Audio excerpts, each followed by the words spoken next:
जिन शासन की सभी माताएं सावधान हो जाए। एक माँ और जिन शासन की माँ में क्या फर्क होता है वो हमें आज पता चल जाएगा। प्रस्तुत है समाधि यात्रा का एपिसोड 8। उस दिन तुझे दीक्षा की अनुमति दूंगी।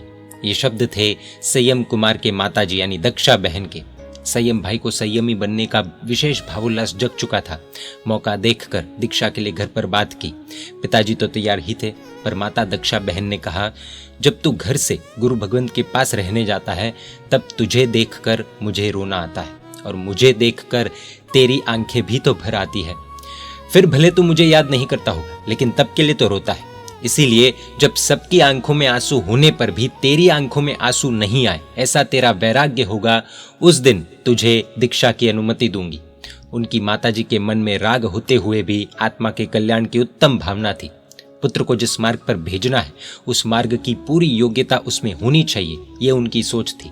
14 वर्ष की उम्र में परीक्षा करने के बाद परिवार ने संयम भाई को दीक्षा देने का निर्णय किया। पालीताना में गुरुदेव श्री दीक्षा दानेश्वरी परम पूज्य आचार्य भगवान श्रीमद विजय गुणरत्न सुरेश्वर जी महाराज साहब की निश्रा में सुश्रावक रमेश भाई मुत्था ने भव्य चातुर्मास का आयोजन किया था।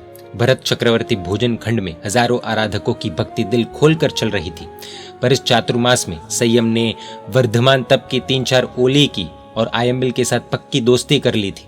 भारत भर में प्रसिद्धि के शिखर पर पहुंची विनीता नगरी में दीक्षा दानेश्वरी परम पूज्य गुरुदेव श्री गुणरत्न सुरेश्वर जी महाराज साहिब ने संयम कुमार को दीक्षा का शुभ मुहूर्त प्रदान किया। घर के प्रमुख राजेश भाई गांधी ने जोर शोर से दीक्षा के शानदार महोत्सव की तैयारियां शुरू कर दी। खूब उदारता एवं उत्साह पूर्वक संपूर्ण दिन की साधर्मिक भक्ति के साथ पंचानिका महोत्सव का आयोजन किया गया था। भव्य वर्षिदान यात्रा में समस्त नवसारी संघ ने शासन की शोभा को 4 चांद लगा दिए थे। जैनों सहित पटेल आदि समाज के भाविकों ने भी उल्लास पूर्वक महोत्सव में भाग लिया। इस परिवार में देरानी के बेटे की दीक्षा थी, पर देरानी के साथ साथ जेठानी के मायके से भी मायरा हुआ था। चाची जिज्ञा बहन को संयम पर माँ जैसा स्नेह होने से उनके मायके से भी स्वयं के बेटे की दीक्षा हो, वैसा मायरे का प्रसंग हुआ। शाम को विदाई समारोह का समय 8 बजे का था, लेकिन 7:30 बजे आने वाले लोगों को भी बाहर खड़े रहना पड़ा। इतनी बेताबी के साथ लोगों ने मंडप पहले ही भर दिया था। दीक्षा के दिन गुरुदेव ने मंडप में प्रवेश किया, उससे पहले ही मंडप खचाखच भरा हुआ था। आज भी नवसारी संघ उस ऐतिहासिक दीक्षा महोत्सव को याद करता है और कहता है कि मुनिराज श्री दान रत्न विजय जी महाराज साहब की दीक्षा में अंजन शला का प्रतिष्ठा जैसा ही माहौल का सर्जन हुआ था।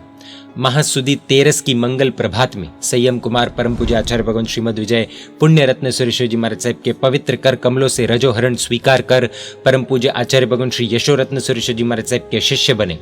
उनका नया नाम मुनि दान रत्न विजय जी महाराज साहिब रखा गया। नए जीवन के साथ उन्होंने नई गति पकड़ी।